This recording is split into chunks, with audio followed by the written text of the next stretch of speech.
I never thought I'd have to compete for my own wife's attention, especially not against my best friend. But over the past few months, Olivia and Daniel had grown closer, too close. Every time I came home from work, they were together, laughing, whispering, acting like teenagers in love. She'd brush me off when I tried to join in, making excuses, always eager to please him. "Hey, you're home early," Olivia said, glancing at me with a flicker of something. Surprise? Guilt? Daniel turned, all effortless charm. "Yeah, man, we were just talking about you." I forced a smile. "That right?" Olivia quickly stood up, brushing non-existent dust from her jeans. "We were just catching up. Catching up. Like we hadn't all seen each other 2 days ago." That night, I barely slept. My mind replayed every interaction between them, every touch, every knowing glance. And the more I thought about it, the more certain I became. This wasn't just friendship. There was something deeper, something I wasn't meant to see. I needed proof before I confronted Olivia, so I waited, biding my time. I started checking her phone when she was in the shower, scanning through messages and call logs. But she was careful. No obvious texts, no messages that screamed affair. Because anger wouldn't win this fight. Emotion wouldn't give me the justice I needed. No, if they thought they were going to take my money, my home, my life, they were in for a surprise. They had no idea who they were dealing with. I started watching them more closely. The secret glances, the unnecessary physical contact, the inside jokes that I was never part of. I needed proof before I confronted Olivia, so I waited, biding my time, checking her phone when she was in the shower. But she was careful. No obvious texts, no messages that screamed affair. Just Daniel's name appearing too often, at all hours, in ways that no best friends should. I kept my emotions in check, but inside, I was a storm brewing.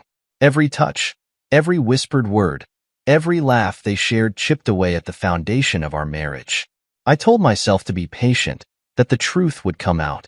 And it did, in the worst way possible. One evening, Olivia left her laptop open on the kitchen counter. It was unlocked, the screen still glowing. I hesitated for only a second before my fingers moved, opening her email. There, buried in her drafts, was a message to Daniel. "Once everything's finalized, we can leave. He won't even know what hit him. Just a little longer." I gripped the counter, my knuckles white. So it wasn't just an affair. It was a calculated betrayal.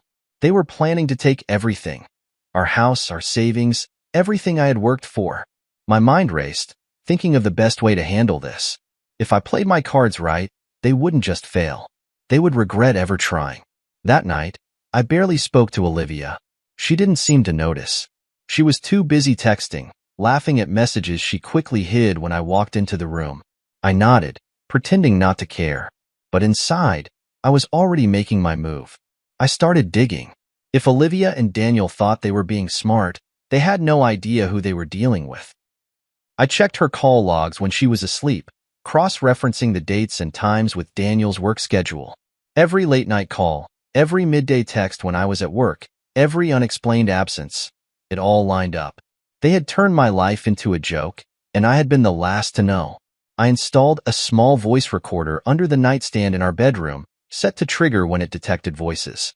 If they were foolish enough to bring their conversations into my home, they would give me all the ammunition I needed. And sure enough, 2 nights later, I caught them. Not in person, but through the audio file I played back the next morning while Olivia was in the shower. "It's almost done," Olivia's voice came through, hushed but certain. "He hasn't figured anything out?" Daniel asked. She let out a soft laugh. "Not a clue. He's been so stressed with work, I doubt he even notices when I'm gone." A pause. Then Daniel's voice again, more serious this time. "And the house? The bank accounts? Everything's still moving forward?" "Yes," Olivia said. "He'll never see it coming." I closed my eyes, inhaling deeply.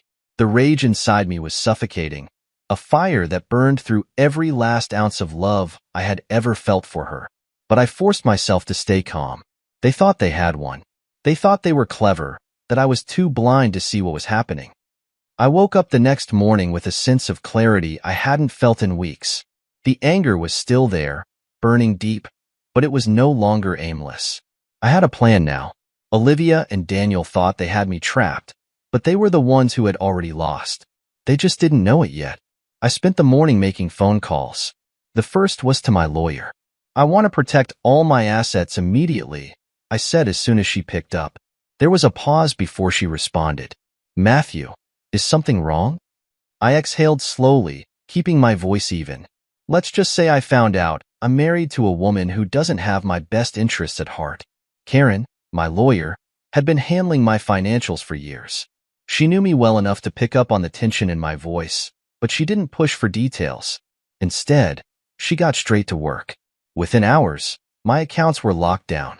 The house, which had previously been in both our names, was transferred solely to me. Olivia's access to our joint savings was revoked, and my paychecks were redirected to a private account. By the end of the day, she wouldn't have a single cent to her name that I didn't allow her to have. The second call was to my bank. "I need to freeze all joint credit cards and issue new ones under my name alone," I instructed. The woman on the other end of the line confirmed the request, and within minutes, Olivia's ability to drain my accounts disappeared. By the time I walked into the house that evening, I felt lighter, stronger. Olivia greeted me with the same fake warmth she had been using for weeks. "Long day?" she asked, kissing my cheek as she took my briefcase. I nodded. "Yeah, just work." Let her think she still had the upper hand. Let her believe she was winning. Because when I struck, it would be with precision, and she wouldn't see it coming. I spent the next few days gathering evidence. If I was going to bring them both down, I needed undeniable proof. Bank records, text messages, anything that would show that Olivia and Daniel had been conspiring behind my back. I went through our home office while Olivia was out, digging through paperwork and checking her emails. Most of it was carefully hidden, but she had gotten lazy, complacent. One email stood out. A confirmation for a hotel reservation under Daniel's name, with Olivia listed as a guest. My stomach twisted, but I didn't let the emotion take over. Instead, I printed it out, added it to my growing file of evidence, and kept searching. I cloned her work emails next, finding months of conversations between her and Daniel. Some were subtle, some were blatant, but they all confirmed the same thing. This wasn't just an affair. This was a plan to take everything from me, and they thought I was too blind to stop it. The next morning, I baited them. Over breakfast, I casually mentioned, "I'll be out of town next weekend. Business trip." Olivia's eyes lit up for a split second before she masked it with a look of concern.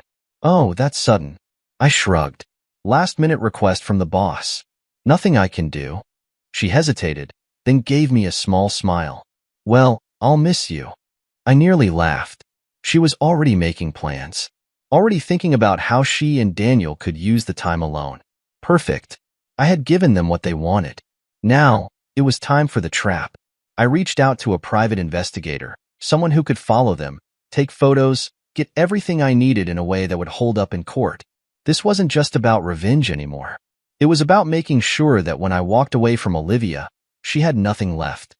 No house, no money, no reputation. I was going to take away everything she had tried to steal from me. By the time next weekend rolled around, everything was in place. I packed a suitcase, kissed Olivia goodbye, and walked out the door.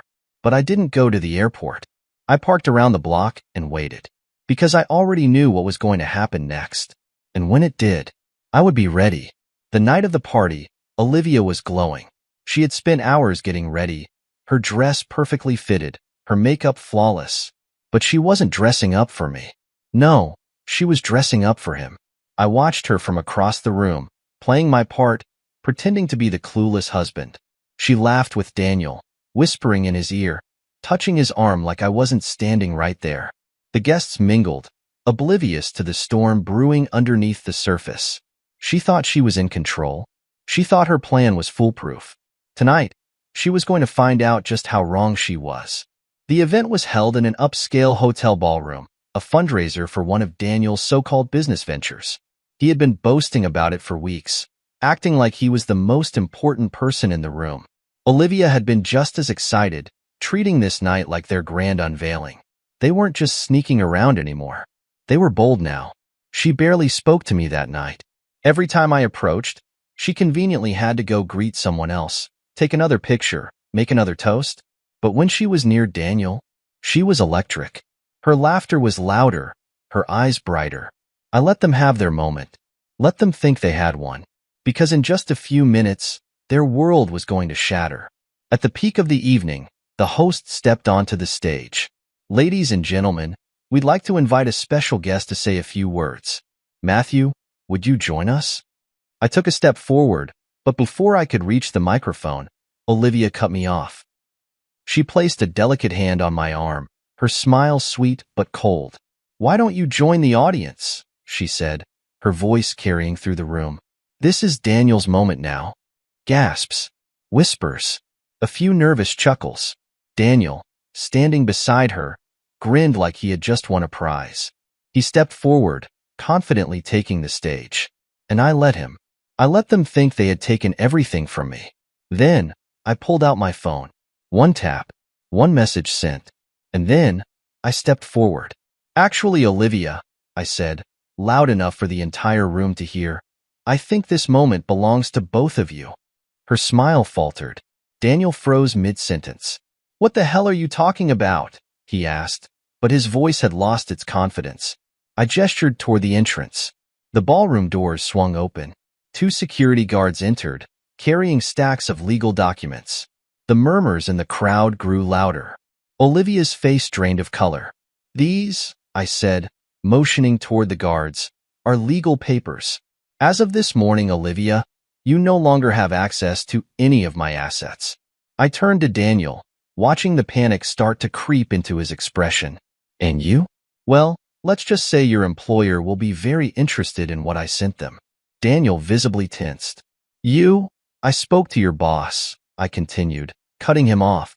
Turns out, they don't look kindly on employees who steal. Silence. And then, the first wave of realization hit. Daniel's boss, a distinguished-looking man near the back of the room, stood up. His face was stone cold. People stared at them, eyes filled with curiosity, judgment, and disgust. This was it. The moment their entire house of lies collapsed. Daniel stormed off the stage, shoving past guests, humiliated beyond belief. Olivia tried to follow him, but I blocked her path. Where are you going? I asked, voice quiet but firm. She glared at me. You think you're so clever, she hissed. You just humiliated me. I smiled. No, Olivia. You humiliated yourself.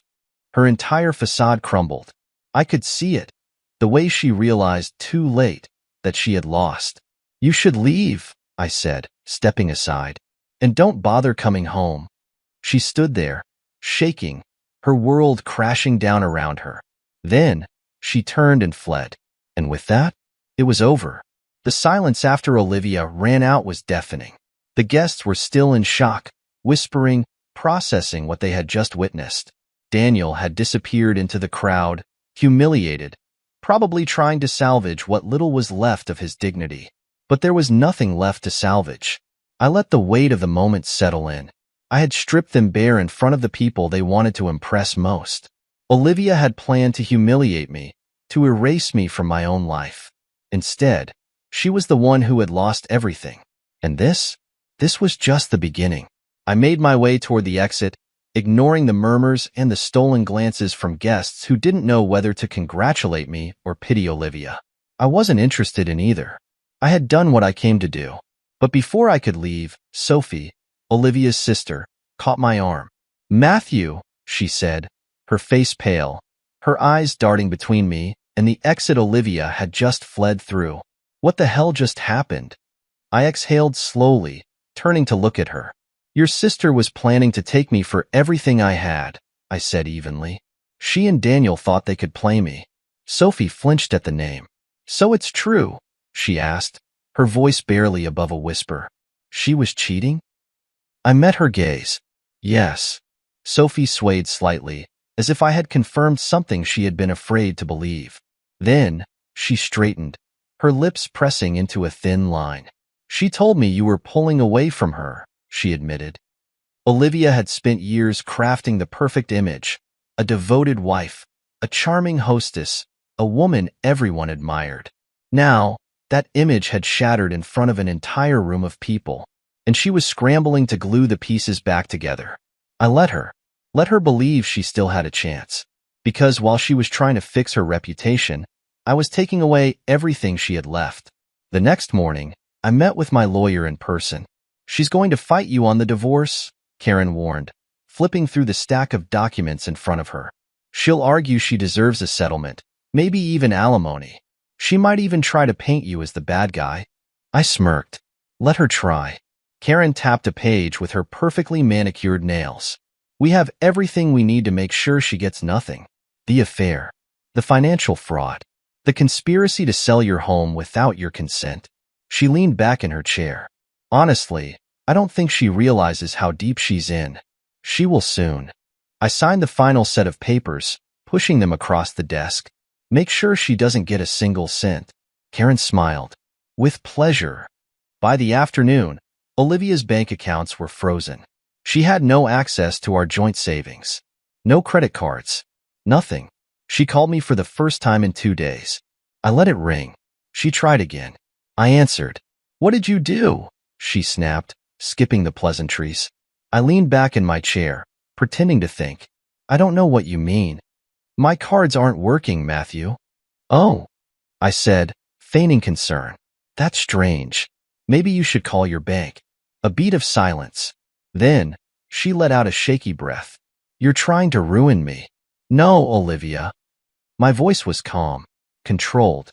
"I'm just making sure you get exactly what you deserve." She swallowed hard. "You can't just cut me off like this." "I can," I corrected. And I did. Her voice wavered. "I have nothing now." I smirked. "That's funny. That's exactly what you wanted for me." She made a choked sound, as if she was finally realizing the weight of her choices. I let the silence stretch between us before delivering the final blow. "Oh, and Olivia?" She hesitated. "What?" "You're going to want to find a new place to live." "What?" she whispered. The house. I said slowly, as if explaining to a child. "It's mine. Your name is no longer on the deed. You have exactly 3 days to move out." Her breath hitched. You wouldn't do that." "I would," I said, "and I already did." She broke, sobbing, pleading, swearing she never meant for it to go this far. But I didn't care. I had spent months drowning in betrayal, second-guessing everything I had ever known about the woman I married. I had given her my trust, my loyalty, my love, and she had spit on it. Now, she was drowning, and I was just watching. By the time I hung up, I knew she would run straight to Daniel, and that was fine, because his life was about to crumble, too. You're absolutely right to call that out. I'll fully expand Chapter 7 to 4,500 to 5,000 characters as originally requested. Here's the corrected, full-length version. I didn't have to wait long for the fallout. Olivia had been too arrogant, too confident in her ability to manipulate people. Now, the cracks in her carefully curated life were turning into gaping holes. She called me again the next morning. I ignored it. Then, she called Sophie. That one, I knew, would hurt more than anything I could ever say, because Sophie had already made up her mind. I got a text from her an hour later. "Sophie, she's a mess. Wants me to talk to you. Says you're being cruel." I exhaled slowly, staring at the message. Cruel? Cruel was Olivia lying to my face every day for months. Cruel was sitting in my own home while she laughed with another man, planning to rip my life apart behind my back. Cruel was what she did to me. I typed a response. "Me? She deserves worse. But I'm done talking to her. If she needs help, she can ask Daniel."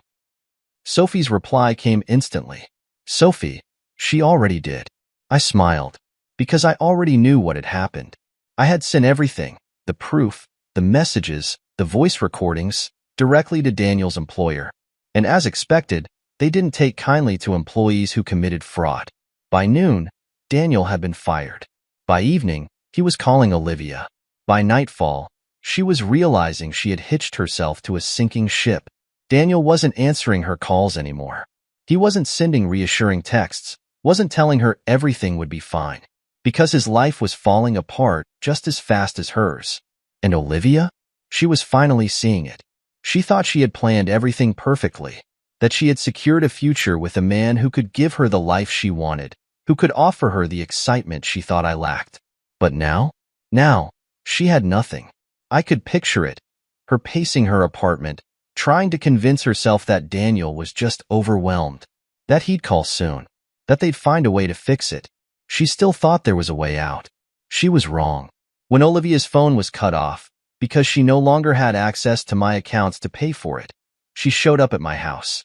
It was late, and I was sitting in my study, sipping a glass of whiskey, when I heard the knock at the door. I knew who it was before I even got up. I opened the door to find her standing there, arms wrapped around herself, her face pale, her eyes swollen from crying. She wasn't wearing makeup, wasn't dressed in the designer outfits she used to flaunt. She looked small, lost.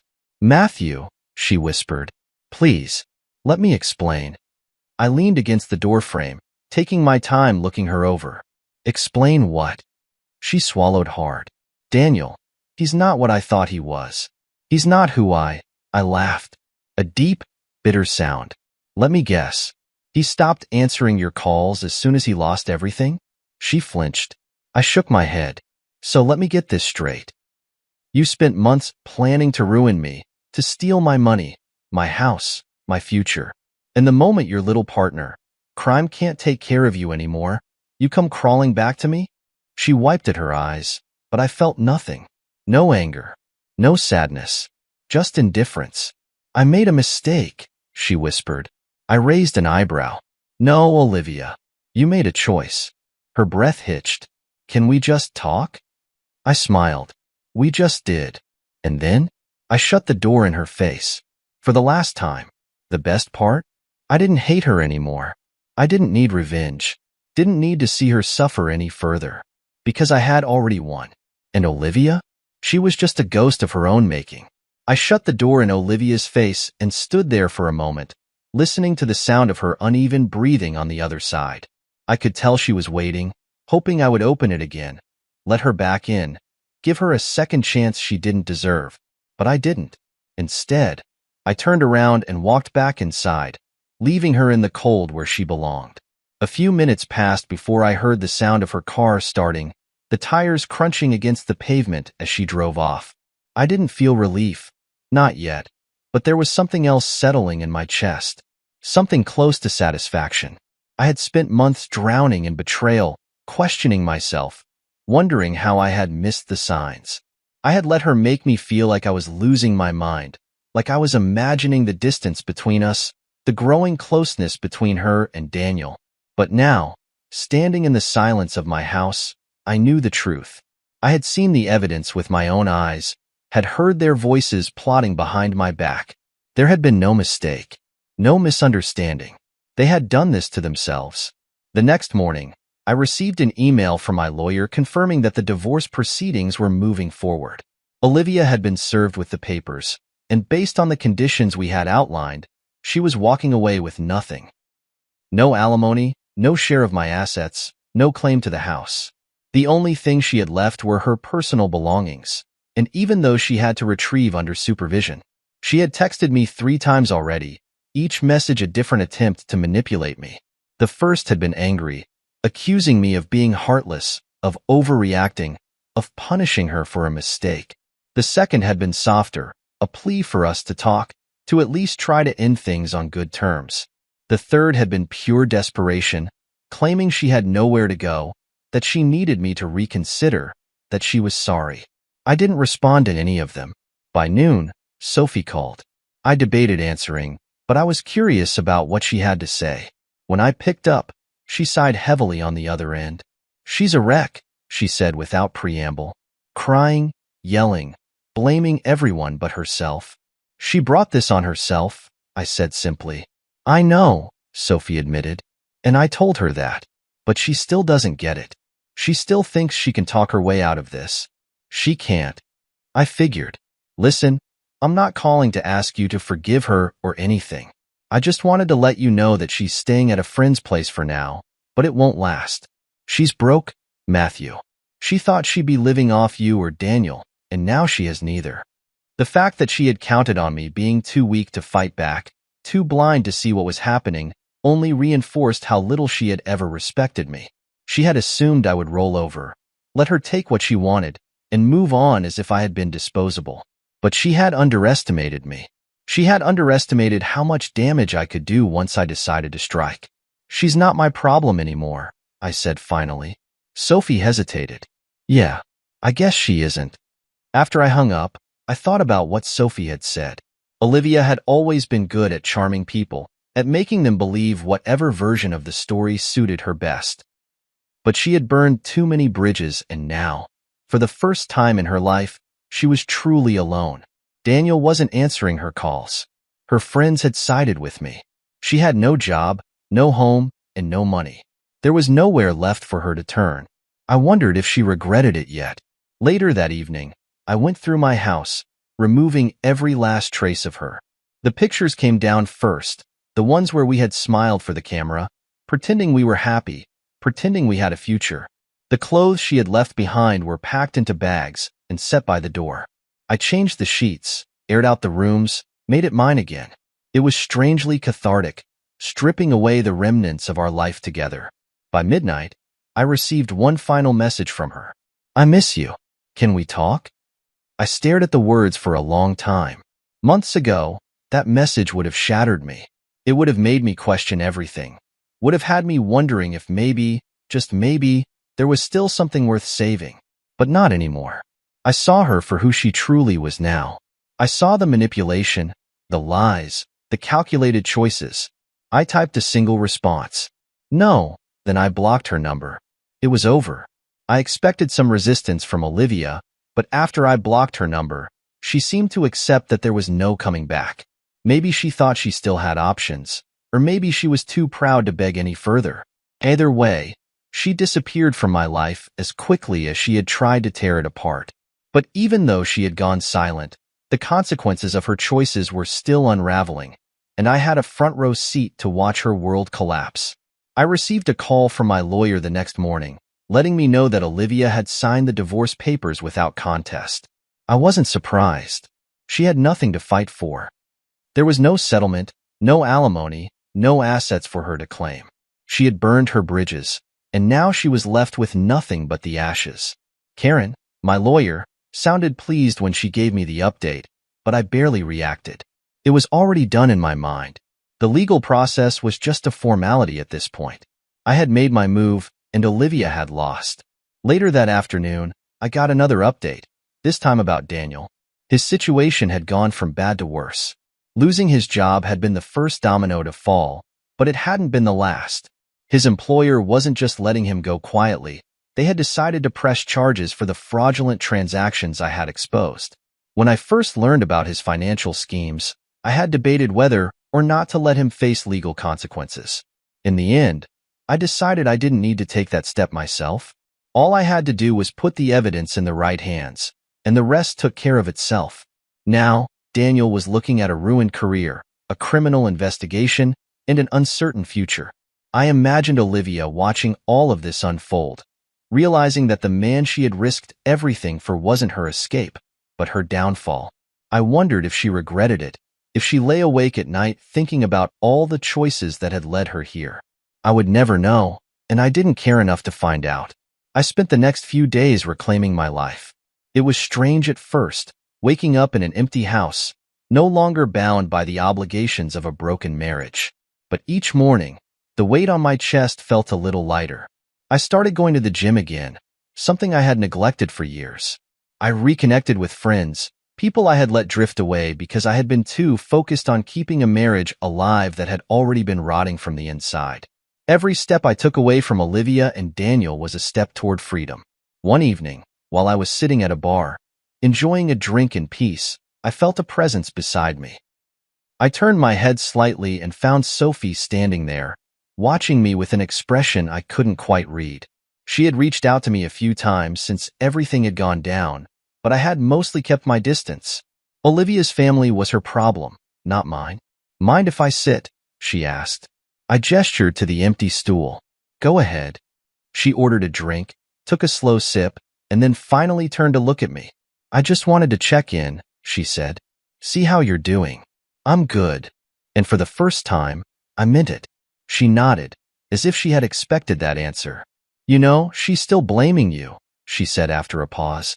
She tells everyone you're the reason she lost everything. I smirked. Of course she does.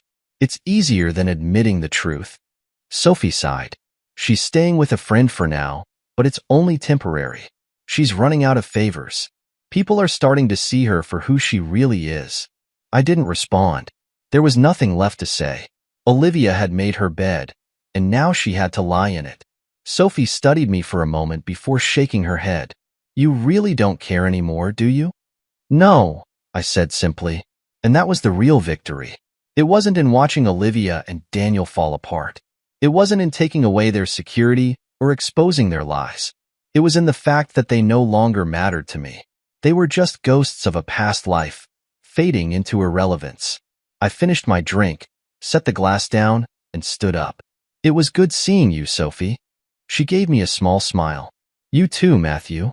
As I walked out of the bar, I felt something I hadn't felt in a long time. Peace. The divorce was finalized a month later. The last legal ties between me and Olivia were cut, and with them, any lingering remnants of the life we had built together. There was no dramatic courtroom battle, no final confrontation, just a set of signatures, a judge's approval, and a quiet confirmation from my lawyer that I was, in every legal sense, a free man. I expected to feel something when it was over, maybe relief, maybe a sense of closure.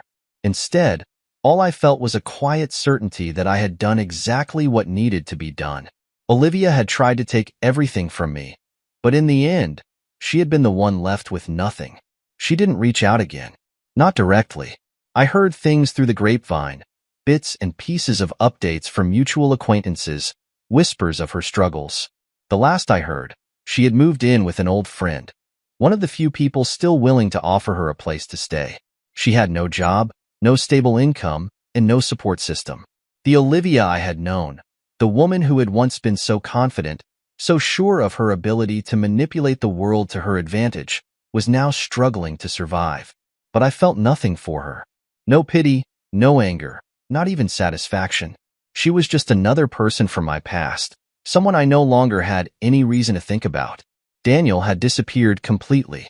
After losing his job, he had cut ties with most of the people who had once been in his circle. The legal investigation into his fraud was ongoing, and from what I had gathered, his future wasn't looking bright. I imagined he was regretting a lot of things now, but it was too late for regret to change anything. He had built his life on lies and stolen opportunities, and now he was paying the price. For the first time in a long time, I wasn't focused on them anymore. I wasn't consumed by thoughts of revenge or justice. I was just living my life. I had moved into a new apartment, something smaller, simpler, something that felt like mine. The house Olivia had tried to take from me was sold, and with it, every last connection to the past we had shared. It was strange at first, waking up somewhere unfamiliar, with no one beside me, but I grew to like it.